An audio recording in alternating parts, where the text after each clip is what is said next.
we're going to be hearing a round of pitches from 5 different companies with innovative software solutions to problems we face every day.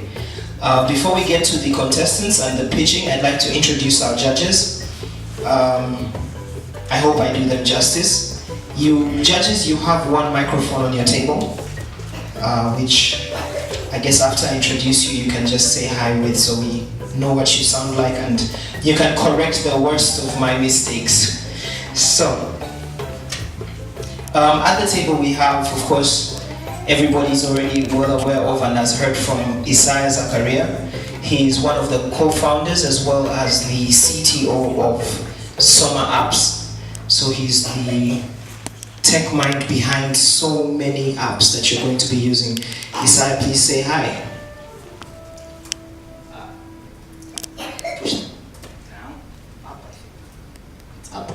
Yeah, thank you very much. Good afternoon, ladies and gentlemen. Right. We also have, oh God, I'm about to mess this up. We have the lovely Cynthia. Cynthia is the founder and the head of digital content at Hey, It's Sin. I like that. So sing for Cynthia. And part of what they do is they help entrepreneurs attract their target audience. She's also the chapter director for Startup Grind Dar es Salaam. Please say hi. Hi. I believe there was something you wanted to let us know. Yes. So I'll just stand up. Yes, please. Hi, my name is Cynthia, and as I was introduced, I am an entrepreneur, but during the day, I work for the British High Commission. But what I wanted to make an announcement on is next week we have a Startup Grind event. So Startup Grind is a community for tech entrepreneurs, and we try to inspire new generation of tech entrepreneurs just like you guys. So please come through on 27th of March from 6 p.m. at Boone Innovation Hub. And you get to learn from a seasoned entrepreneur who is Miranda Neyman. And we hope to see you there. Thank you.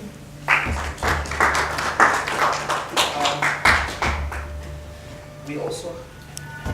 It's always fun how gadgets can do that to you. So we also have Mariam Gonja. She's the director at Sahara Sparks Events. She's also the ambassador with Seed Stars World and a partnership manager at Buni Hub. So that puts her in the heart of a lot of startups and tech development for Tanzania now and going on. Please say hello. Good afternoon, it's an honor to be here. And finally we have Paul Ruta, who is the founder and the head of Bepal. So Bepal is mainly within transportation and logistics, but he's also the head of KI Business Network, which is a networking community that seeks to give its members access to investment and growth opportunities, both locally and abroad. So can we give a big round of applause to our judges? So in front of you, I think each of you should have a document which has your name on it. So it has an introduction to what we're doing here. And on the last page of that is the actual scoring or judging sheet at the very back, which is where you will be giving a score on a basis of 1 to 5 in each of those areas for every presentation that happens. So just as a reminder, the format is as follows. There's going to be 15 minutes per presentation, and it will be broken down as follows. So when you come up, the first 7 minutes is to lay out your pitch. At the end of which there will be 5 minutes in which the judges will be able to shoot questions at you to try and determine various things about your project. And then judges, you'll be allowed a 3-minute window in which you can just give your general impression or suggestions to the team. I hope that's very clear. Are we ready to proceed? My friends, are you too nervous to answer? Are you guys ready to proceed? Yeah? You game? Awesome. Very well then, I'd like to welcome the first product that we're going to be hearing from. This is the team that is going to be presenting a system called Daktari. So, you're welcome. I'm here today to present to you Daktari app. It's Simply, you may ask yourself, what is daktari? Daktari is a Swahili word, comes from English word doctor. So we've come up with a daktari. It's a platform, centralized platform for doctors and medical specialists. What is our problem we're trying to solve on the market? It's a maternal mortality rate. We all know in our countries and all over the world, mortality rate is increased tremendously. Out of only 46 women are assisted during childbirth by either a doctor, clinical officer, nurse, midwife, or maternal and child health aide. So, as you can see on the screen, we have different causes of death for maternal, and we are focused on these issues, mainly on this. As you see, the problem we are focused on mapped to maternal. So, move to. Yeah, our goal is to reduce maternal mortality rate by providing quick access to doctors and medical professions on time. How are we going to solve it? We are focused on goal 3 for good health and well-being. To the next slide. So how we solve it? By using our app or platform. By tapping different doctors depending on the proximity, like where you are and the doctor's location, you can simply get medical assistance on time. We have this problem whereby women are traveling long distance to look for doctors to give for the birth of their child. So simply to avoid this unnecessary work, we provide a platform whereby we can give this person assistance at a go. As you see as well, we have ambulances depending on the proximity. We have Uber assistance, meaning you don't have to know the location of the doctor. So simply you tap on the specific doctor, and then it will tell you exactly where the doctor they are, depending. It will show you how meters or kilometers you are far away from them. So also the platform is available in multiple languages. What are market size and potential for Daktari app? Nearly in Tanzania we have a ratio of 1 to 20,000, meaning doctor to patient ratio. 200,000 people access hospitals on daily basis.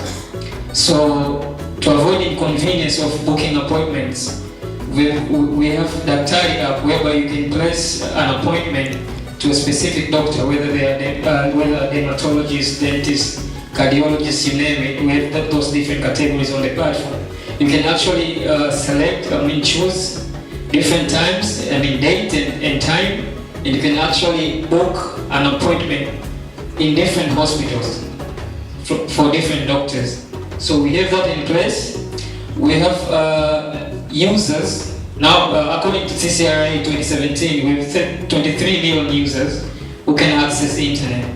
So we can say we have market for that, and we have ability to scale up. Meaning, if today we go to Kenya and we want to expand our project, we can do that because it will load specific doctors based on your country.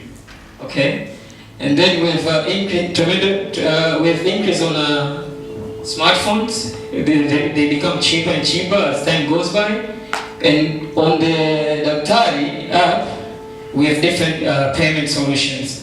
So you can all see the market size and potential for Daktari platform.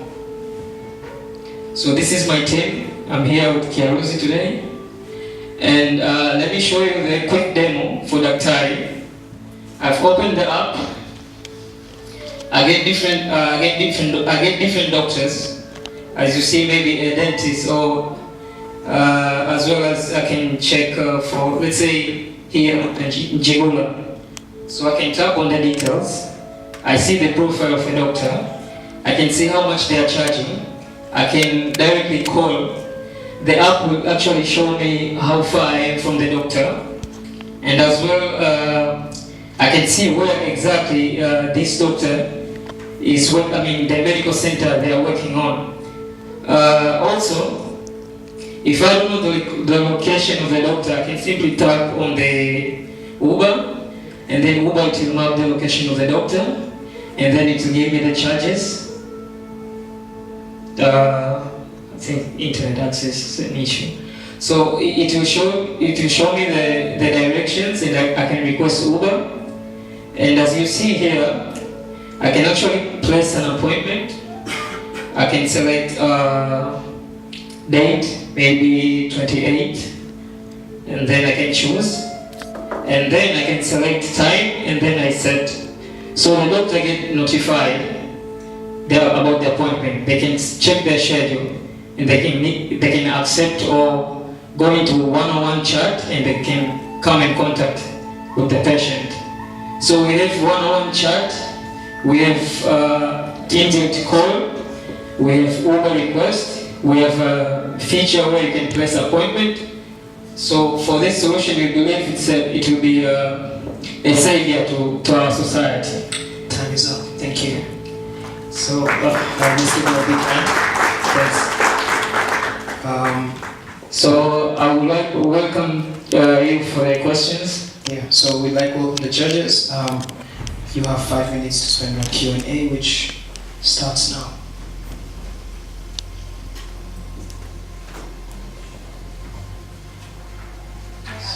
Hi. Hi, Ali. Hi. My first question would be access to hospitals, especially in the realm of maternal death. Yes. More rural, at least that's the feeling that I get. How will you go about kind of dealing with the challenge of internet access? Okay, thank you for your question. We have phase 1, which is SomaApp, but phase 2, we are going to build a SMS platform whereby we are going to sign with telcos, different telcos, because they have access to, they have mapping or access or coordinates to every cell phone. So based on the SMS platform, without internet, we'll be able to give the details of the doctor. So if someone go to the USSD and dial maybe *150 *00# they can get list of doctors depending on their proximity. So they can actually call, or they can send an SMS, or they can ask for the medical assistance. Okay. You're using doctors, right? Yes. What is the arrangement, or rather, what's your revenue model, and how is it sustainable? Okay, so on the patient side, because we have different doctors, it wouldn't make sense to subscribe to all doctors. Coming to a revenue share model, we have 70-30%. We're actually paying doctors for each subscription from the user. So we normally fall sick, or we normally don't fall sick all the time. So it wouldn't make sense to subscribe for all doctors. We have a subscription in place whereby you are subscribed to a certain category of doctors, maybe dentists or cardiologists. So as soon as you're subscribed to that doctor, the doctor gets 30% of the subscription fee. So let's say there's a cardiologist who is charging maybe 20,000 shillings. So based on the subscription from different users, each user they'll be getting 30% from that 20,000. Yes, exactly.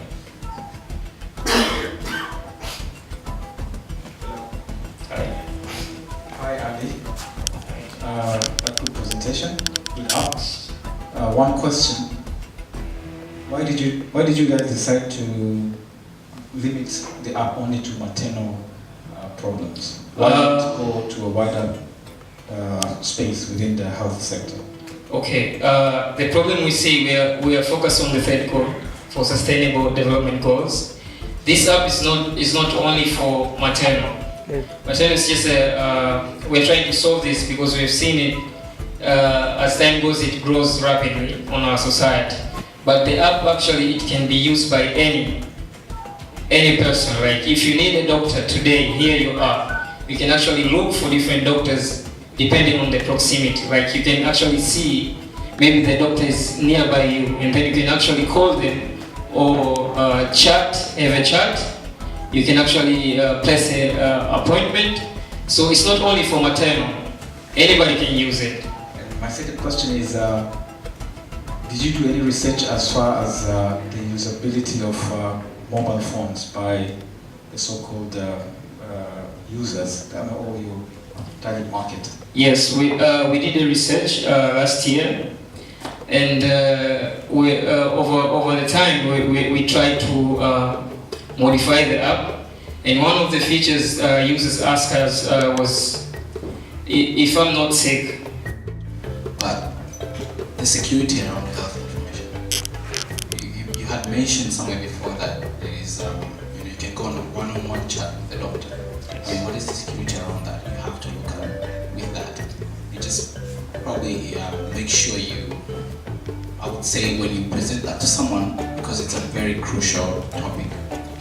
So when you present that to someone, make sure that also be the first thing that you mention over the security of that information and everything is good. Later on, you had mentioned medical history as well. So you collect that data. So how secure is that, and what procedures maybe you might want to mention that in the future. I think you should also have to look at how you integrate your app with the hospitals, so that there's no overlapping of appointments, because these doctors, they have other obligations with the hospitals. Because from what you've presented, it looks like you're booking an appointment on personal level and organizational level. Thank you.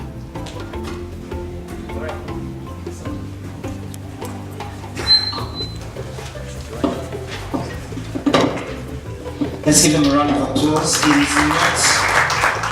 My name is Brian King. I'm together with my partner Sam Jalopin behind the program, and Peter Machela. I'm the co-founder of a startup called mYouth.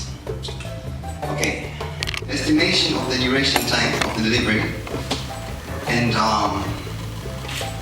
the presence of real-time tracking. How great would that be? Okay, mYouth is an on-demand delivery service that allows the movement of packages from one place to another by connecting local drivers to its users around the city. Next please. Okay, so what inspired mYouth? Peter was an intern in DSM. One morning he walked into the office accidentally with his dorm kids, the dormitory on Full University. So a friend called over asking for the keys. So he had to take the keys where it's supposed to be, right?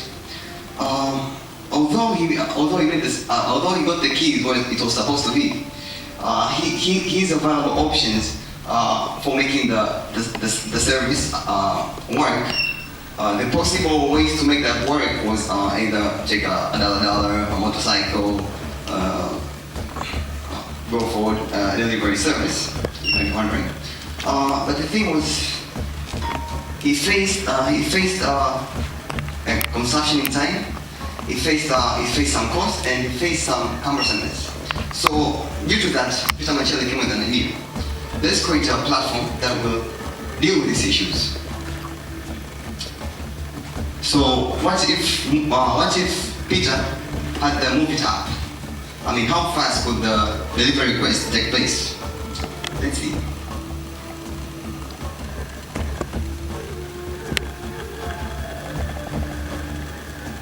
A request delivery under 15 seconds. Don't worry about the user interface, work in progress. So, let's move. So how does mYouth work?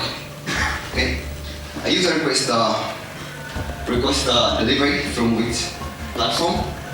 mYouth platforms alerts its nearby drivers close to where the package is supposed to be taken from. Then he goes to where this package is supposed to be picked up from, to its destination. Easy. mYouth operational mode. mYouth owns no vehicle. So how does it work? It utilizes already available driver vehicles, such as motorcycles, carriers, and in terms of making sure security is considered while moving the packages, we partner with insurance company to make that possible. mYouth business analysis. So how do we generate our revenue? Out of the total delivery cost, which is set by mYouth algorithm, we take a small percent, and the rest goes to our drivers.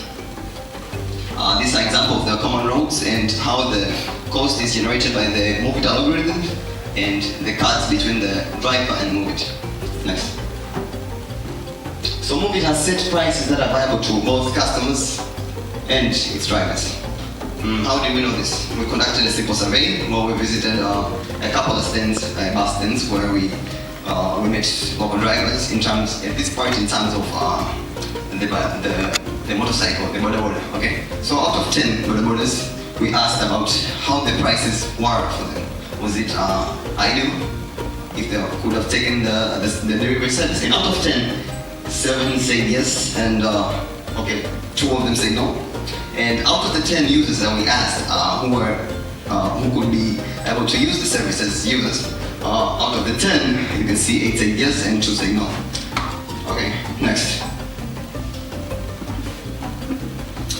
Potential mYouth users. Who are our market? Market, as we saw an example before of Peter Machele as an intern. These are full-time workers who are bound to their jobs and might want to get involved in mYouth packages. We have companies that might need to process by delivering some kind of maybe stocks or materials to make the process work. We have online stores who showcase their products online and expect users to consume their products. And we have maybe people living in suburbs who are far located from the main transport line, who will have to incur cost in moving these packages or goods from where they are to where they're supposed to be. So we remove the hassle by making everything happen by getting to where the goods are. You have 2 minutes. Why use mYouth over other services? First of all, we're one of a kind. I told you we provide already clear listing of our prices after setting the location before sending a request, and we provide real-time tracking of your goods. And the performance, it's fast response, fast request, and fast delivery. Accessibility is for our phone. We have the app, you can just get right to it. And the price, reliable and cheap for the users. So a sustainable community with mYouth. This will make this happen in terms of decent working economic growth. We provide employment opportunities. So as a potential company, we create employment opportunities in sectors such as IT, managerial, marketing, provide a way for drivers to earn an increase in their income. So it's like another opportunity you have to make more money, which will increase your standard of living. For instance, a local driver might have, on average, 2 trips per day and receive at a minimum 6,000 shillings, which is 36% above the poverty line. 20 seconds. mYouth is a list of free revenue generating companies, since we have to be involved in paying tax, which will help the government in participating in making sure sustainability and of the country. Thank you.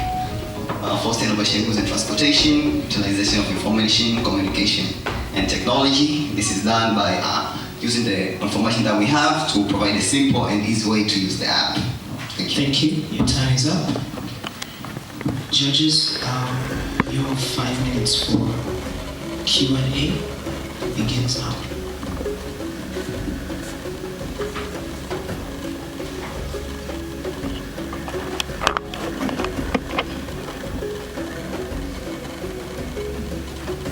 Okay, mYouth, right? Great presentation. My question, you had mentioned that about the payment. Right? You mentioned it's done by the algorithm. I mean, as a user, I wouldn't trust an algorithm that much. unless I know what's going on. So can you try to elaborate a little bit on like, okay, so what, because thinking of an Uber, I know distance and traffic calculates how much I pay. So what do you consider?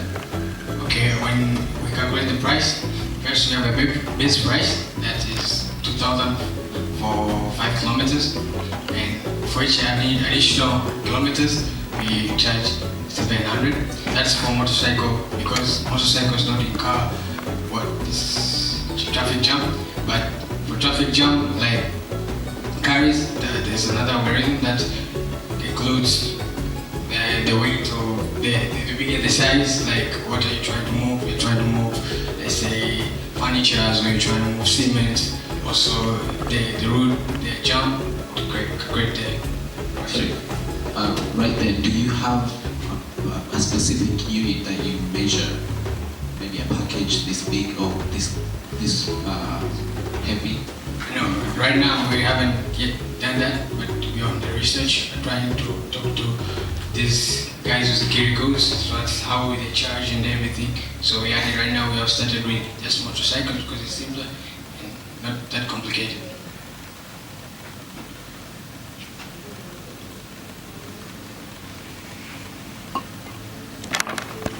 Hi, great presentation. It's good to hear that finally somebody, I've been hearing about this idea a lot. Now it's good to see somebody actually implementing it. In terms of your revenue models, you probably mentioned one, I don't know, the mathematical ways you can earn money.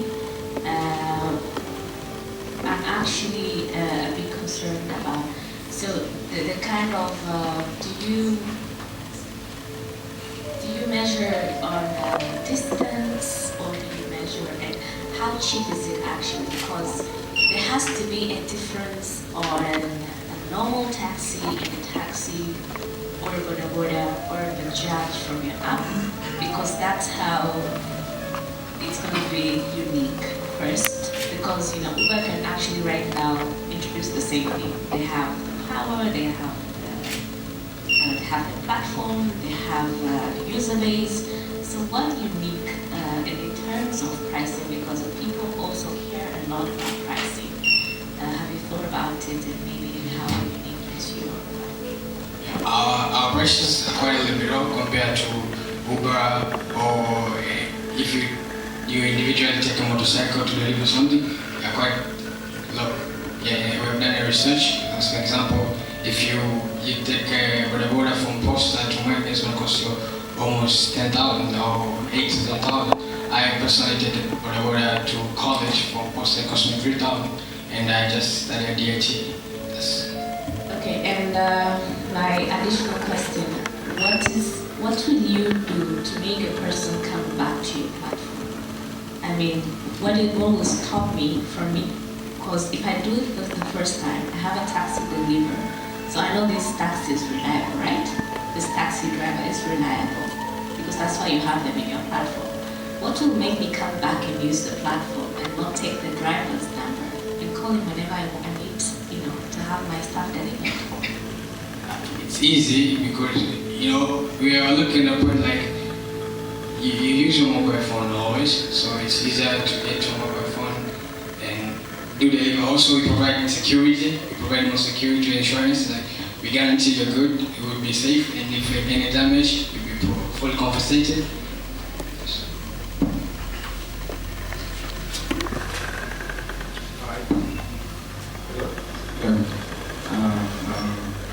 It's a good business idea. I also have concerns on your revenue model. I think you need to do more research on that, and because prices usually they fluctuate. You can't just say I'll charge 2,000 or 3,000. Usually prices fluctuate, so you need to come up with a revenue model that will be flexible as the price changes. And secondly, it's a little bit, there's an exposure. When you're saying you're providing insurance, you also need to build up on that because there's an exposure.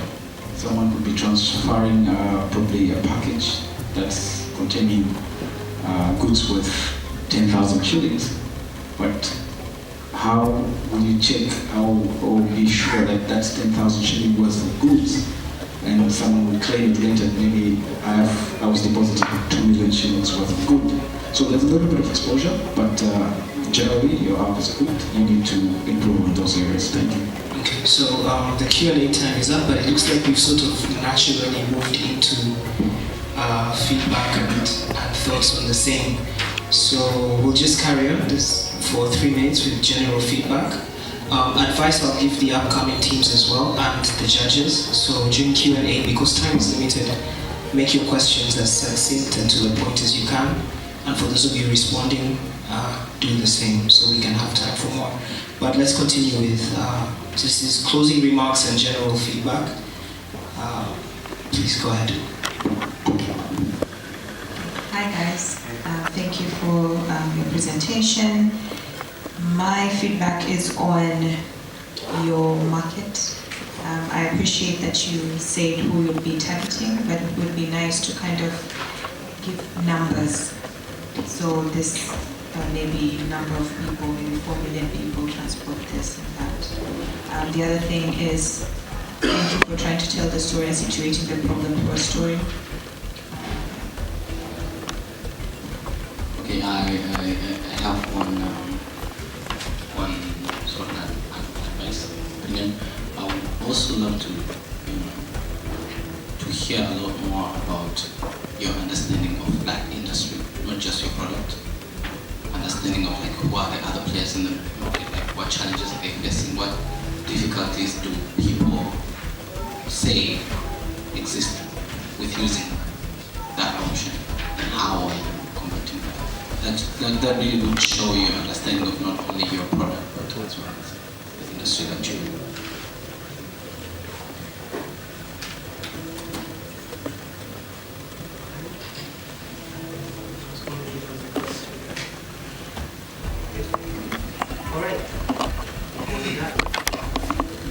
With that, thank you gentlemen very much. I think you've got some excellent feedback.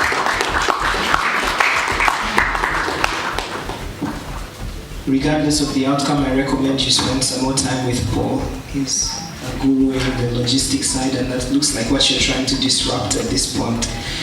Thank you very much. The next team that we're going to be hearing from is Dondosha. Stand before you, present to you Dondosha.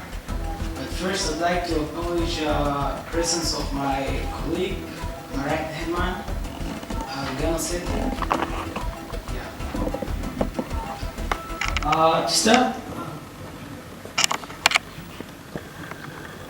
Dondosha, this platform was found based on a great desire to see more people engaging on reading books, newspapers, as well as magazines, and as well as easy accessibility of publication in more convenient way.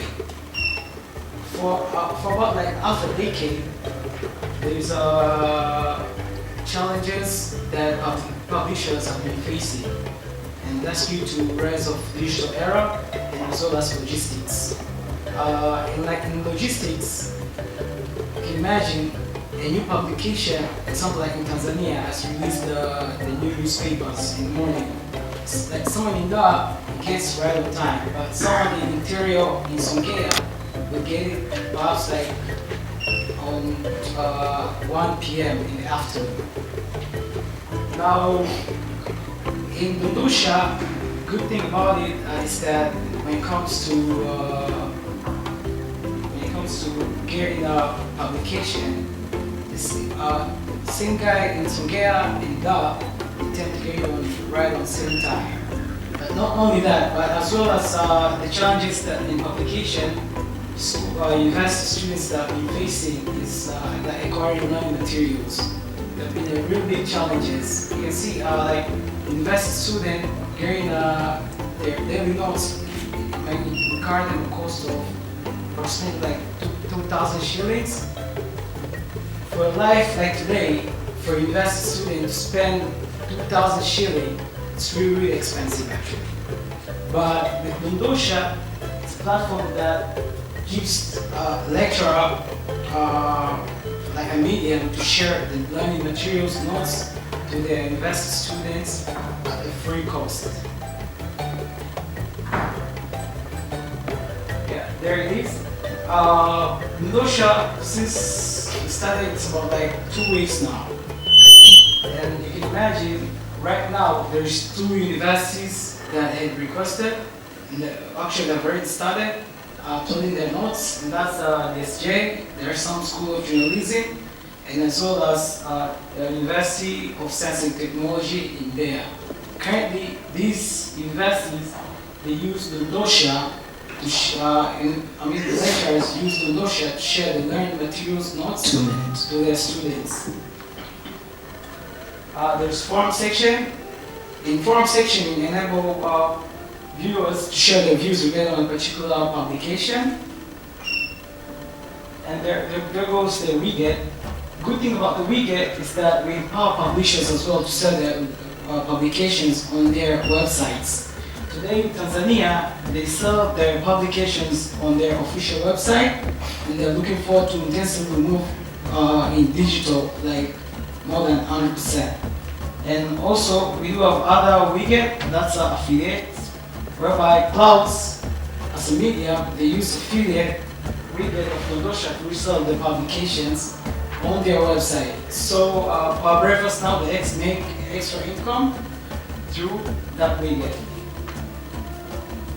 Yeah.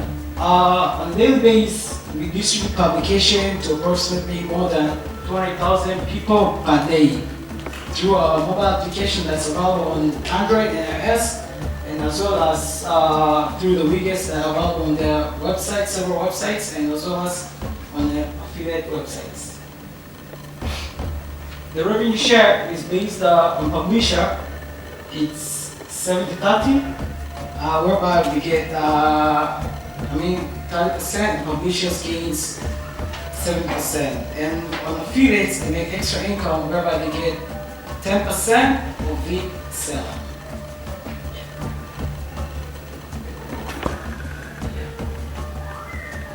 You done? Okay, thank you very much. Let's give him a big hand. All right, and judges, your 5 minutes for Q&A begin now.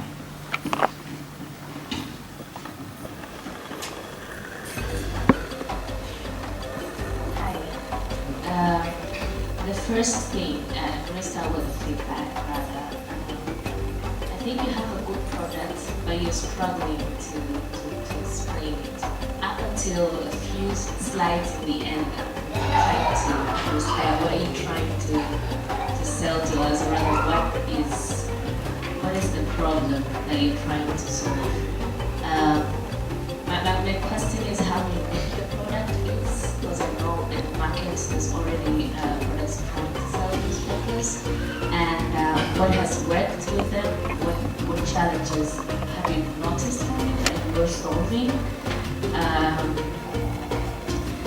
I'm also struggling to know who's your customer and who's your user, who's paying and who's just using the service for now.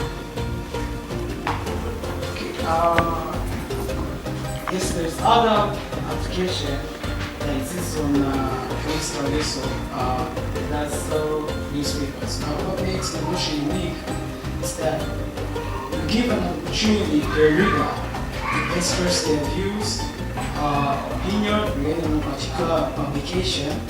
Not only that, but as well we empower publisher to sell their newspaper or books right on their website using our widgets.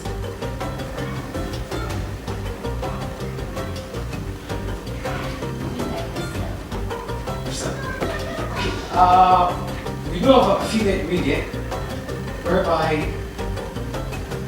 any blogger can use it as long as he has very potential traffic. Through our widget, we tend to distribute the newspapers via the widget, so they tend to resell to their readers. I can give you an example of Clouds.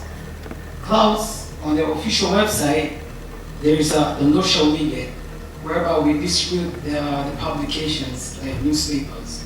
So the listeners, when in the morning they tend to listen, like breakfast, they hear the review, newspaper review, as well as they get an opportunity to buy the newspaper on the website, and they can read it right on the website. The second question she asked you was in regard to who's your user and who's your customer.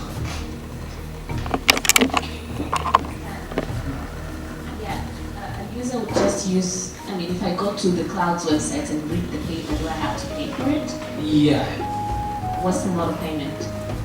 Okay. The newspaper is half a price. It's still half a price. A user can buy via mobile money or Visa card. So you're using Cloud's website. Is Cloud charging you for that, or your partnerships? It's affiliate. They earn 10% of the sale. Yeah.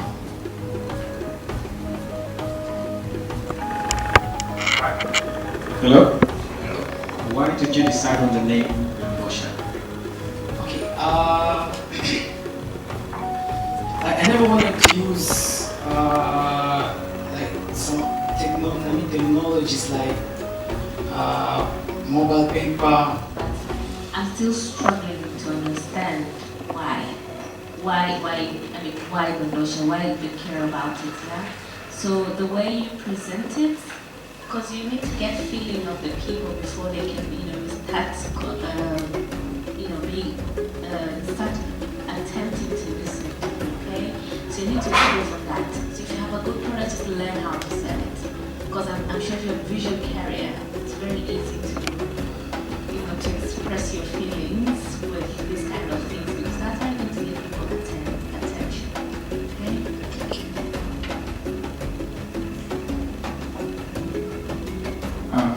You need also to work on my point is you need to work on your mode of payment, because it really didn't sound convincing as a business idea. So you need to strengthen on that. And the name has different connotations. I'm thinking in business terms, it has different connotations because it also means drop it. But you say drop it like it's hot. It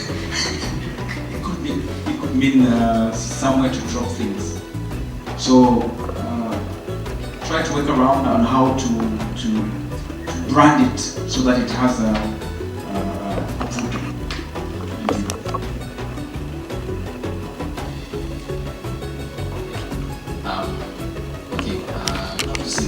I would love to see how many users you buy newspaper every day. How just get that idea into my mind, your vision into my mind, basically. So touch more in the size of the market, the people specifically that you're targeting. I feel like the pitch it's a great product, but I feel like the pitch was sort of all over the place. 1 minute you were talking about the newspaper and the next you're talking about the university, which is really hard to really grasp what you're trying to tell. Is that Right. Yeah, just one more. There's We have not gone over time, so make it that quick. there's a place you say where people are going to have a discussion about Publications. on publications. Yes. Yeah, so if there's a news headline, people can chat about it. Is that it? Okay, like on the application, when someone referred a particular newspaper, you can share within the application. There's a forum section, and initiate a conversation right there. And then some other users can come in and comment about that. It's actually I got the idea. It's based on when you see the local newspaper point in the morning, you can find like 10 people standing reading the headlines and discussing about it. Having all that. Okay, now you see, now we've started the second round in the same page, so I have to call the time on this one and proceed to the next one. Thank you so much. Can you please give Desi a big hand?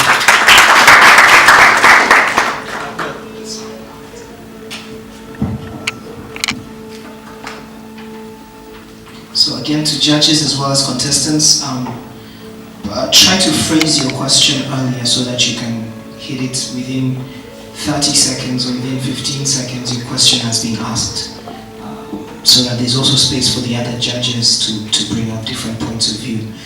The next team I'd like to welcome is iMama.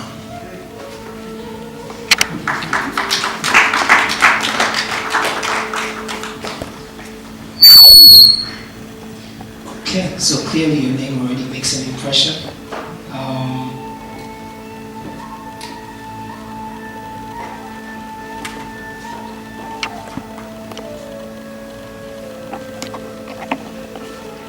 Okay, you ready? Okay, your time begins now. Every birth matters. Good afternoon. So, my name is James Magoma, and I'm one among the four co-founders of the iMama. My co-presenter, his name is Justice Kamara. As you may see, he's a guy. He loves women. That's why he decided to go for the iMama. So, 15 years ago, a time like this, I lost my mom. My mom died of complications during giving birth. I'm studying medicine right now, but checking it, I went to my building, I checked some stuff there during my rotations. Then I found out she had a complication, but the complication, it could have been avoided if she had the right information. It could have been avoided if she could have the right information. That's one among my motive. So I hope I've touched your hearts, basically. That's the problem. We want to take adequate, right information, knowledge to the people.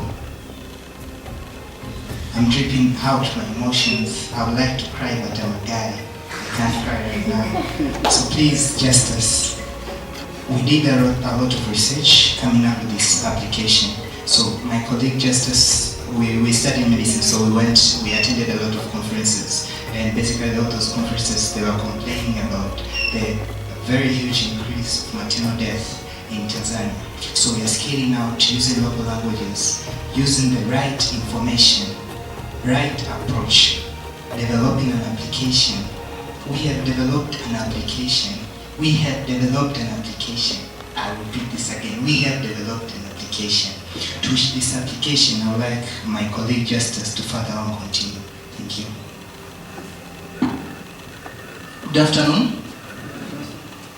So, among the goals of sustainability, or the goals that we are trying to talk about, one is giving education, specifically maternal education, and in order to improve their health. So, this is Tanzania Demographic Health Survey, shows that 578 women die every year out of 100,000 due to maternal complications. These numbers can seem a little odd. So to put this in a bigger picture, if the whole of the world was made up of women, that means 7 billion and 600 million people were women. Every year, Tanzania, a country like the population in Tanzania would have been dying every year. So, in order to minimize this number, we came up with a solution. This is our mission. Our aim is to reduce the maternal mortality in Africa through digital tools while designing material health content in native languages, delivering them through mobile phones. We have started with Tanzania. We have created an application. It's in Swahili language. We are proceeding to other countries. So the problem that you're trying to talk about here is the insufficient of maternal health knowledge, which leads to complexity during the prenatal, natal, and postnatal, hence causing the maternal mortality. The solution we are bringing. We bring you iMama. This is a Swahili application which provides maternal health content through a smart chatbot or a maternal information artificial intelligence for pregnant women. So here a woman will be able to view questions, will be able to ask different questions, and will be replied in Swahili. We have a portal with information about birth, preparedness and complication readiness. In short, it's BPCR. In this portal, a woman will be able to fill particulars concerning that she has a relative who can donate blood during the delivery, that she has transport once it's delivery time. So we have put information. It's very simple in Swahili language. We also have maternal health tips and reminders that every woman having this application will be receiving now and then. Finally, we are going to have a digital peer group with support from health professionals. We have doctors already, volunteering doctors, so we are not even paying them. They are going to be able to help these women, maybe an online talking about any complication, some advice through this app. So basically these are the components of Imano. Here we have started with an Android version, yes, but in the coming year we are going to go to USSD for the women in rural areas, but also we plan to put this content into a visual and audio format so that even people who cannot read can be able to access this information. You have 1 minute. So our target market revenue stream, and we have a freemium version, we have a Tanzanite version and a golden version. In a freemium version, we are going to get money from people selling products, maybe baby products, to the women. There is a forum where they can post their products, but in Tanzanite version, they will be paying 1,000 per month, and in a golden version, 2,000 per month. So this is our market strategy. We already started in Dar es Salaam. We will go in all over Tanzania in 2 years and proceed to other countries. This is the team behind. These 4 are medical students, but basically the 2 are dealing with data collection and designing content. This is our prototype. Our application is already in Play Store. Everybody can access it even right now. Thank you, and I welcome any questions. All right, thank you very much. Judges, you have 5 minutes for Q&A, and your time begins now. Hello? Okay. Maybe if somebody can flip back to your market slide. Okay, market strategy. Please explain that a little bit. Because it just says, I would imagine, unless I'm getting this wrong, how you're going to get more people using your product, right? What does that mean? What does your market strategy mean? Does it mean how you're going to get more customers or more users using your product? Or I'm not very clear on what it means. Thank you. So, market strategy, how are we going to invent the market, and how are we going to approach it, and how are we going to sell? That's what it really means. So what is our market? We already said from the beginning, the women, the pregnant women are the basics of our market. Something like that. To add on what he said, we have started with the restaurant. That's, as you can see, for these 6 months, we will be visiting different maybe hospitals where women are giving birth. So we will be promoting the app via those hospitals. So we have started with the restaurant, but we shall also go into other regions specifically. So once we have completed maybe Tanzania, that's when we are going to develop other, in different language, maybe in Kenya or Uganda, so until we cover Africa.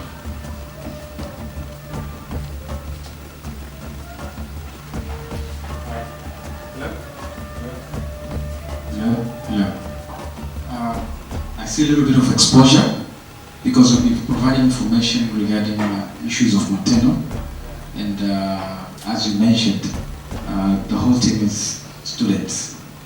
So have you consulted with the Ministry of Health so that the information that you're providing to people is credible, is certified, or has been passed through all the required policies. That's number one. Number two.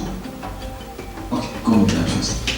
Actually, every content that we put here is verified from 2 acres who work in the Ministry of Health. So we don't put any content that is not verified. Verified on personal level or as a ministry, as an organization? You have a written authorization? Is it on personal level or a written authorization? Okay. Because this is a business model. If you're dealing with people, it's a public. So there's an obligation to the public. You can't just put information. Okay, that's a tough one, but it can be easily answered. The informations that are found in the application, we had to go and do research. So there are a lot of information that have been published, and some are inside the ministry that they are supposed to go straight to the people. In one way or another, there are people who cannot read all other stuff, but the informations are straight from the ministry and they've been accredited there. So we are going there, we're taking the information, and then we feed it into the application, and then we make it known to the people. What I was trying to ask is the ministry part of this, or is it an open data platform that you take information and feed it in your platform? Actually, the ministry is not part of this, but we go to the ministry, we get the information. So what we do specifically, we just translate the information that is there, we put it into the local language, then we take it back to be verified. So once it's done, then we feed it in our... So my advice would be, you need to be careful with that, because if the ministry has posted that, if it's on the website or their publications, you need to be sure if they can actually, they've allowed for people to, because this is actually someone's work that you're just feeding on your platform. So you need to be very careful with that, because I know about an application that was taking results from Nectar's website, feeding into their platform, which was a serious crime. So you need to be very careful with that. Okay, so the Q&A time is up, but I noticed we haven't had a lot of questions. So what I'm going to do is I'm going to allow the 3 minutes to be either any final questions, but please, your question needs to be very brief. Your answer needs to be very to the point, or you can give them final remarks and feedback. So that 3 minutes will speak up now.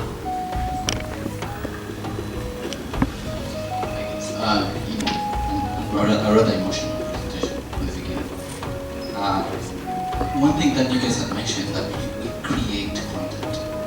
We say that's different. So that to me, that is what kind of confused me with what you just concluded at the end, that you take what that is already in the ministry. It's not there's one that is good and another is bad, but just be specific. If you're creating, then what measures are you taking to make sure that this work is verified by the ministry, because that is required. And if you're taking someone's work and translating it, how do you guys follow the steps that are required to do that? So that's my advice. My feedback, basically you have a good idea and product and you're solving a real problem. Maybe that's why you're getting a lot of questions, but one of my feedback is you have 7 minutes. So you have to be very careful with 2 presenters. And then your market strategy, I'm still not convinced that is your best market strategy. But you could work on it, but you have a good product idea and you should go.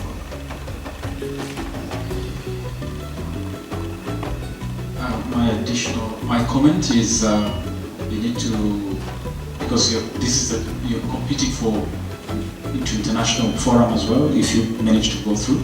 So you need to be really intact with your presentation, aligned to your presentation.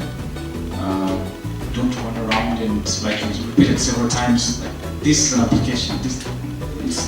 I think it's unnecessary. You don't need to stress much on that because we're here for that. So spend your time well. Thanks. Are you so satisfied? All right, thank you very much. Thank you.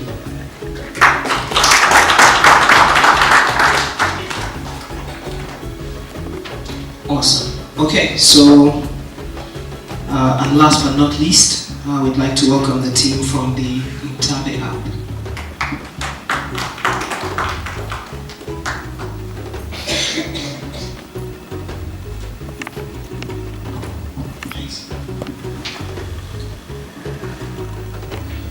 Great, so while they're setting that up,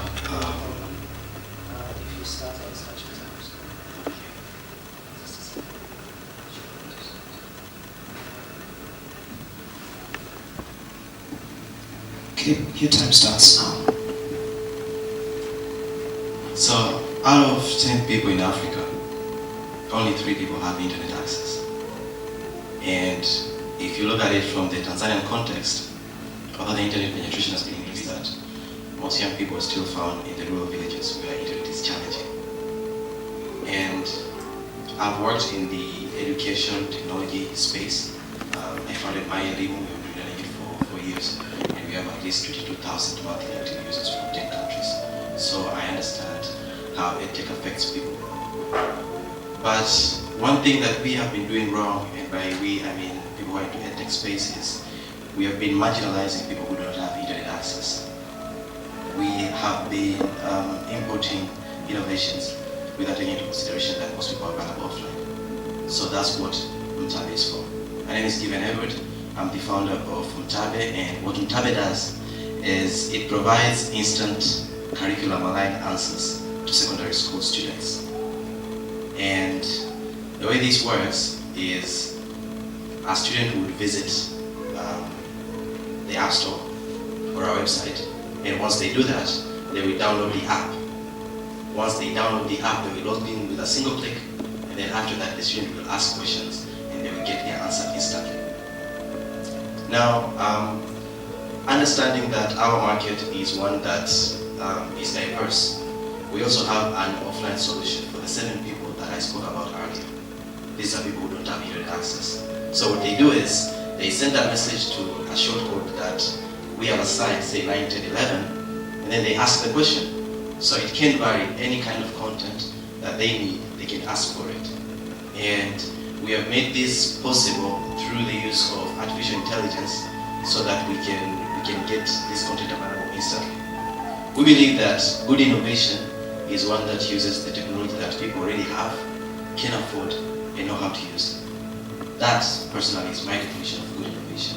That's why we have the SMS bit in as much as the app bit. So we are taking the latest technology, artificial intelligence, linking it with SMS so that people who are in rural villages can use e-learning without the internet. And how do we make money? Mtabe will work in subscription. So a student can subscribe to either a daily package, a weekly package, or a monthly package. And then after that, they can ask questions and they can receive answers. So not just questions, but they can also request content. Because think about it, if you're in town and you're studying and you need content, you can simply open any of the apps, or you can go to Google and get your answers. But think about a person who is in somewhere in Anjirinji. What do they do when they're at home? Because in school alone, it's already tough to get textbooks. So how about at home? But since Mtabe is available even via feature phones, they can ask their parents for the phone and they can be studying. It's e-learning without the internet for people who are in the villages. Now, in terms of content, we have teachers who are working from 9 to 5 to create this content. And currently we have history and geography content. I think to note is that the content that we have is submitted to the Tanzania Institute of Education for verification so that we know that this content is something that students can use and they can learn from. The content that our teachers are creating is well researched. They are sourcing from a number of books, and it is going through a very tough, I can say, scrutiny to make sure that it is valid. And by April, we look forward to having 6 subjects into the platform so that students can ask questions in any of these things. Our future is to incorporate things like math, although it's something that we're still struggling with because if a parent is using a feature phone, then how do they input formulas? But we're still trying to figure out how best we can do that. Now I want to show a demo, just give me a minute, about how the SMS part would work. I want to show the demo for the app, but the app is like the easy bit. So I want to show how the SMS platform would work. So suppose a student has visited the platform and they want to send a message. They'll simply write a new message. And let's say our short code 9, 10, 11. And they can ask something like, let's say, causes of war. It's my favorite example. Once they ask, the message will be sent, and instantly they receive the answer on their phone. Non-alienation, cost labor, and the likes. Now, suppose a student asks a question that doesn't make sense. And there are questions that don't make sense because we have tested this. One student particularly asked us, why are people jealous? We don't have answers to that. But if a person just types something that we don't understand, and they send it, they will receive a response. And this response, I've received your question and send you the answer shortly. Meanwhile, you can ask me another question. What this does is it takes the question that you have asked and it is being given to our team of teachers so that they can send you the answer. So one thing you know as a student, as a user, is that no matter what happens, your question gets answered. It can be instantly, it can be later, but the question gets answered. Thank you very much. Let's give him a big hand.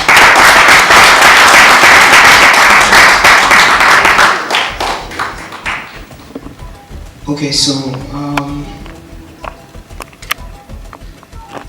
I think what I will do now, because I noticed there's a lot of overlap from the feedback and the questions, so I'm going to combine the time, which is 5 and 3, so it's going to be 8 minutes, and I'm just going to let the judges go as they're going to go, but again, please be brief to allow for time to respond and other judges to come back.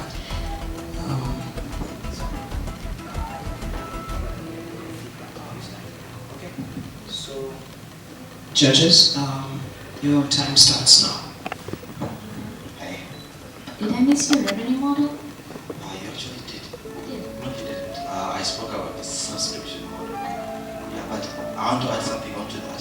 One thing that we just picked up is, apart from just B2C, business to customer, we're also thinking about B2B, where we sell to businesses. And currently, we're in talks with one of the mobile operators here so that we can make it available to their users. It helps us scale quicker and it makes it easier for students so they do not have to pay. So there's the B2B with the corporates, and there's also the subscription for the students.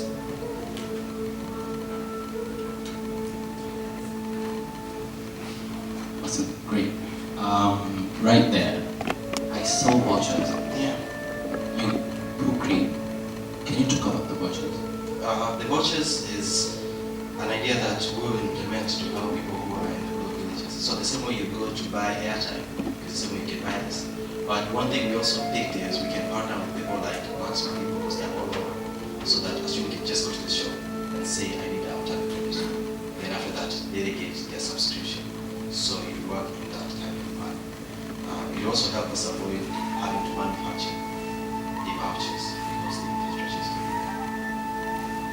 Again, sorry, another question. You talk about the student in the village, right? Yeah. They're using Max Money, but they don't have probably other means. What about language though? Because I saw it. When we started creating Talo, we thought about putting it in Kiswahili, but truth remains, students learn in schools in English. So if you put it in Kiswahili, it might be useful. It might be useful for them to approach, but they can't reuse that content. And we have a hard time with the Ministry of Education to transform content from the way they are teaching to putting it in Kiswahili. So currently we are going with the flow, but if the ministry allows it and opens up the door for like translation, because then you need to verify the accuracy of your translations, it's definitely something we can work on.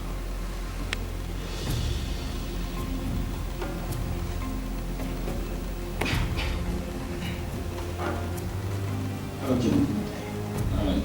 up now.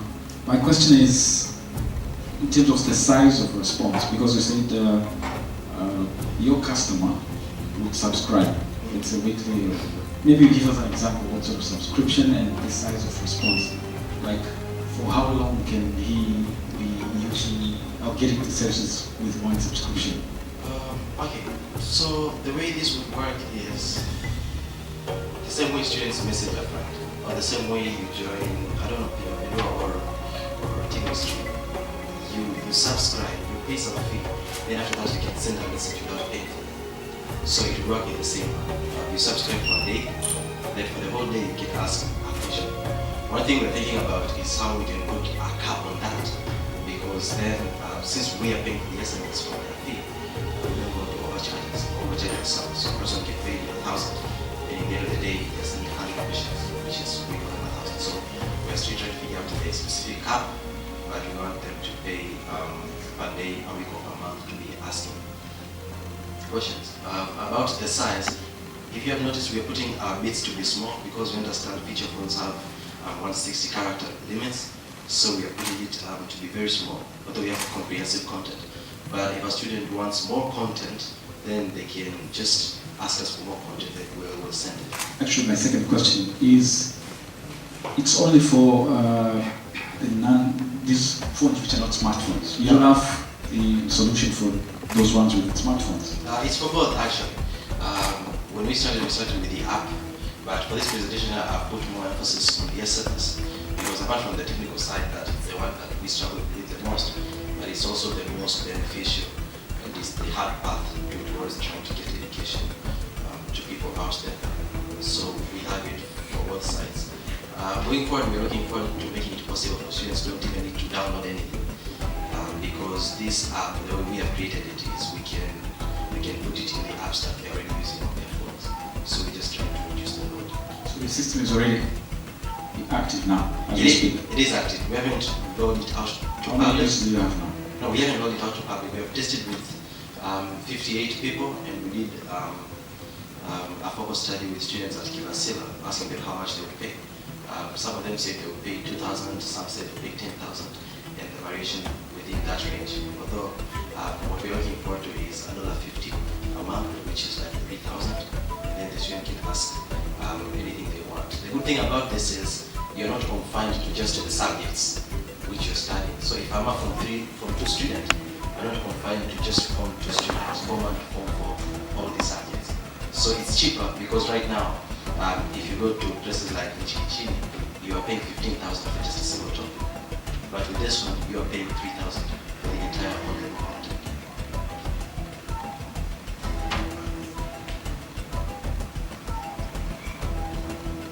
The judges are happy?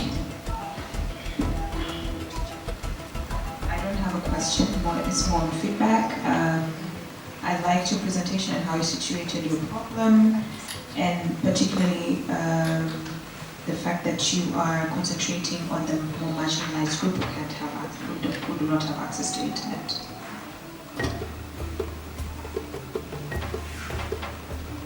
All right. Thank you very much. Let's give him a big round of applause.